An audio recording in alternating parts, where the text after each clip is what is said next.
Our journey begins here in Podgorica, the capital of Montenegro. Two travelers, 10 days ahead, carrying only our backpacks. We had no plans, no schedule, just the wish to feel free. From here, the road takes us through wild landscapes, across Montenegro's valleys and mountains, leading us east into the heart of Serbia. It's too late to say I would've liked to know you.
We managed to surf to the Adriatic Sea. The salty air and the sound of the waves mark a short pause in our journey.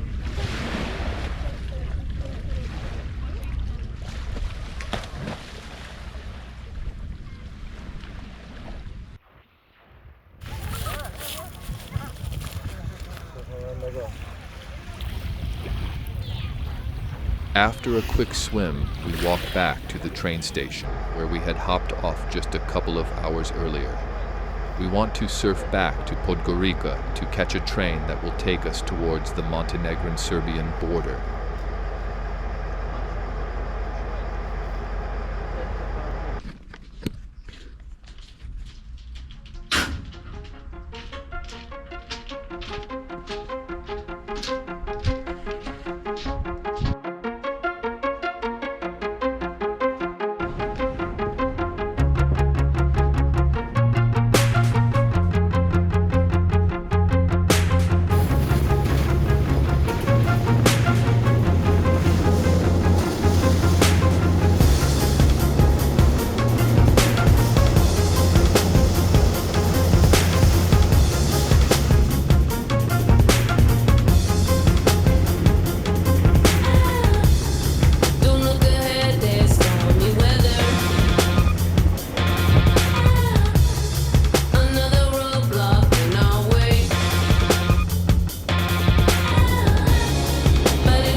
Back in Podgorica, our starting point, tired from the long day, we set up camp somewhere in the bushes for some well-deserved rest.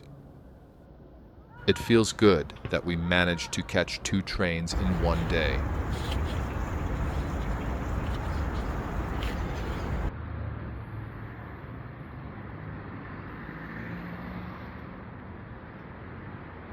We are back at the station in Podgorica, waiting for a train heading north towards the border and mountains.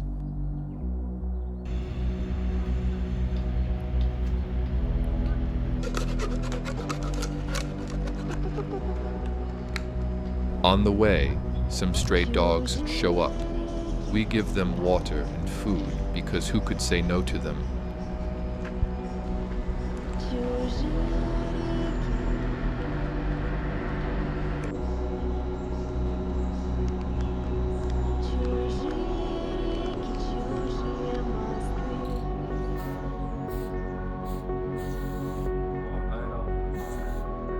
We spend the whole day waiting, but nothing rideable comes. We almost give up and head back to our sleeping spot. But then, finally, something shows up.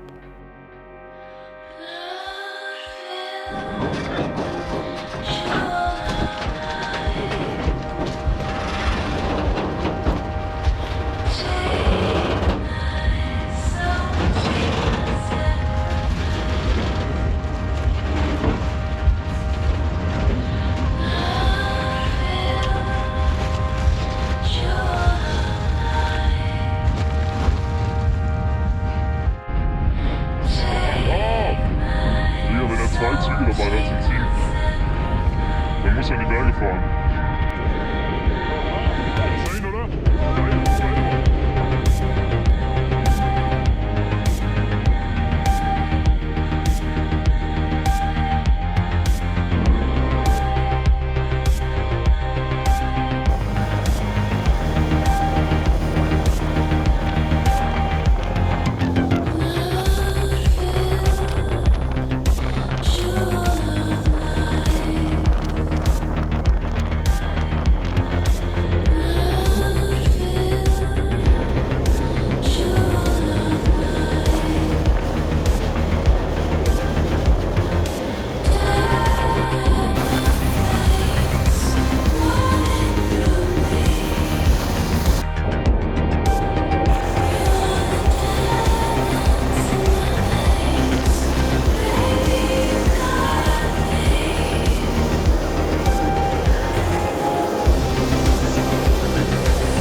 ran out right when we had to escape from the railway workers. There were workers walking along the train from both sides, probably just checking the brakes, but they were heading toward our position. We had to move fast because they were getting closer every second. They saw us as we got off the train. First they followed us, and later we saw them searching for us.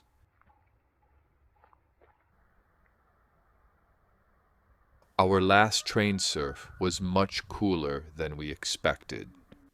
The giant mountains, huge bridges, and green forests made it the best ride so far. We reached the Montenegro-Serbia border and decided to cross on a passenger train to avoid any problems with the border police.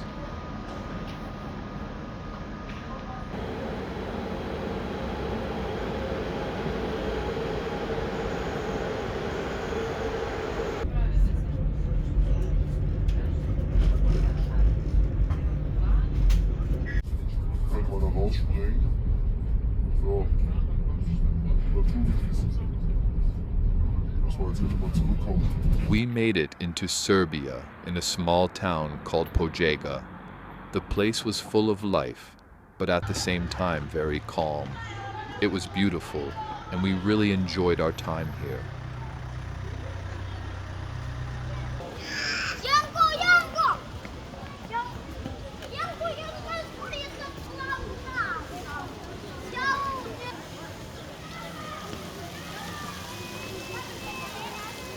Dirty from yesterday's ride, and with the city so relaxed, we decided to book an apartment to rest and clean ourselves.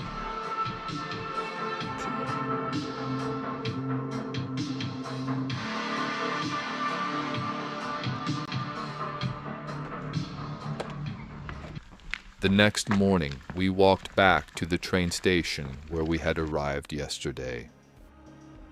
Today, our goal is to catch a train that takes us northeast.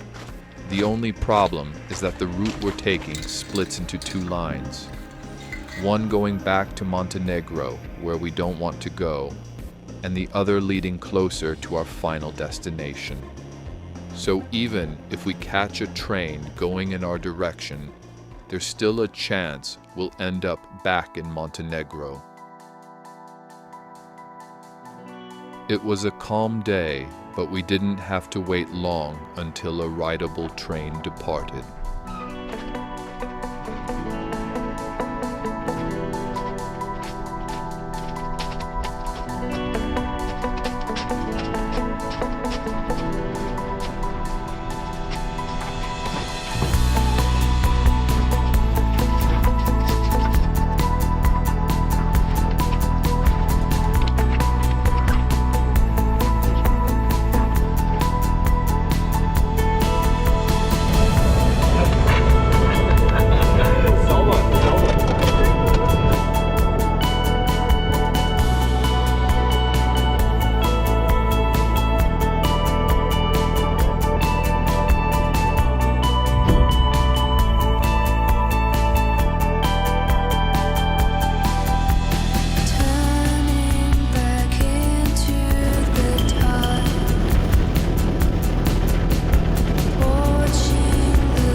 We got lucky.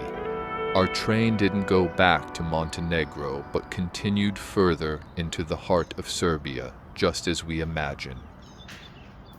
For tonight's spot, we found this abandoned place not far from the train station. Both the sunset and sunrise felt truly magical.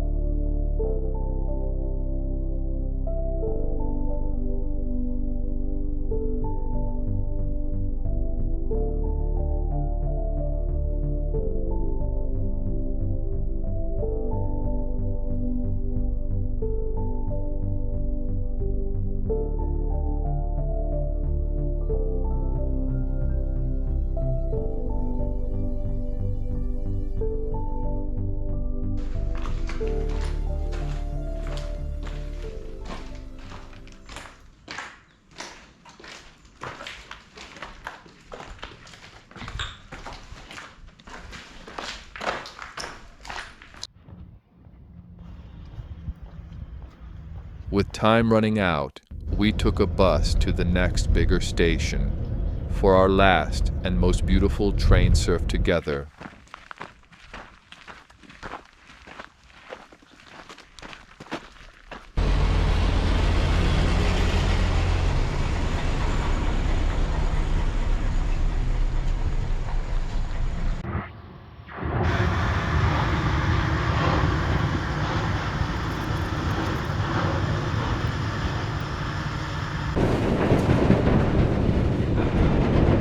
Let's go.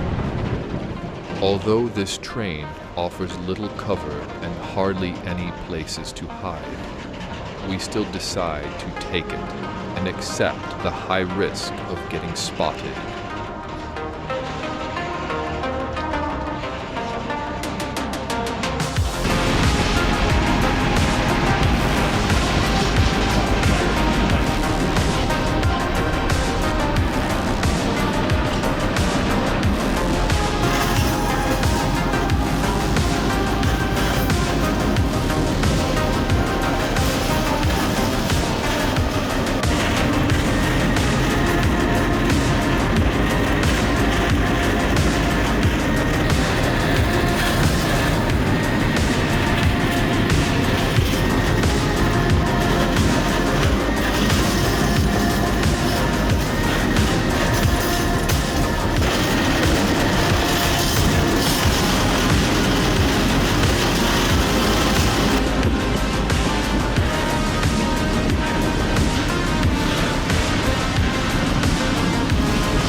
Links.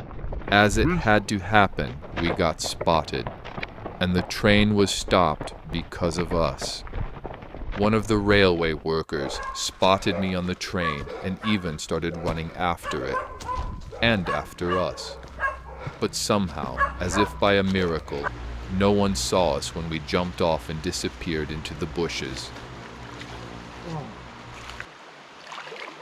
Some time passed, and once we were sure nobody was looking for us, we climbed down into the valley, where we discovered this beautiful river. We ended up in a small village with barely a handful of houses. Only a few people lived there, but it felt peaceful and safe. So we decided to set up camp for the night.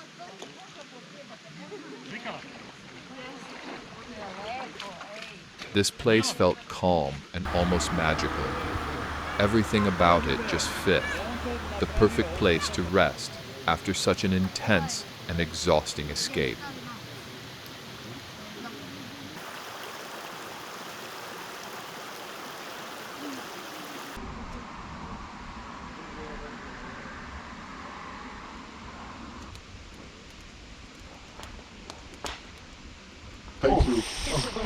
And this lady who gifted us some firewood and something to fan the flames with just made the whole vibe even better. By this point in our journey, it felt like we were living inside a movie. Every day was different. Every moment felt so special. We felt great, but also tired. The past 7 days had been full of moments we'll truly never forget. The wide variety of experiences that we created was something magical and incredible to us.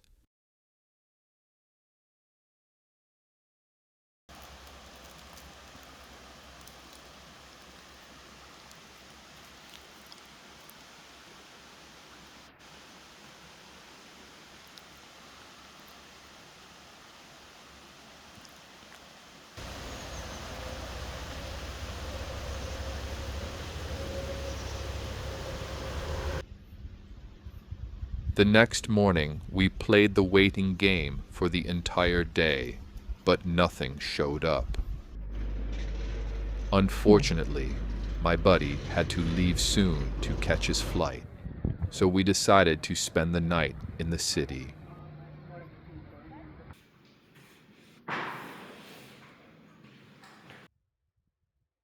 Now that I was alone, I went back to the same spot where we waited yesterday. After 2 days of waiting, many trains had passed, but they were either going in the wrong direction or offered no place to hide properly. It really hurt to let go of those trains, but it was the safer choice. I got bored of waiting and decided to take a bus to the next bigger city to start surfing my way back from there. I knew the wait would be worth it, and I figured I would have more luck catching a train if I tried from the other side. This was my last ride, and I knew it would be the most cinematic one of them all, if I managed to pull it off.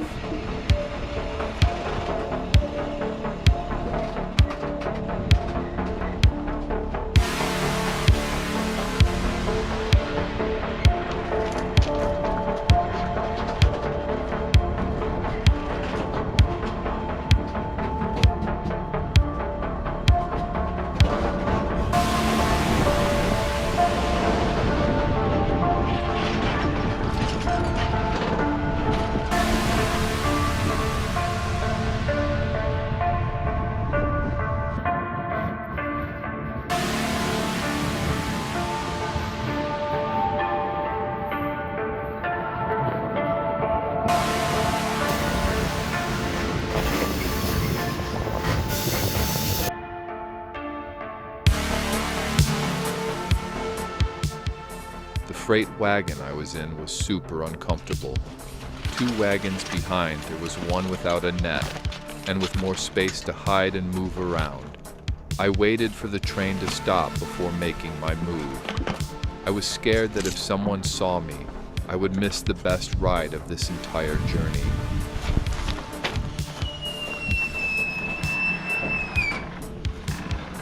While I was changing wagons, the train started making noises and was about to start moving.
Yeah, so that was the whole journey.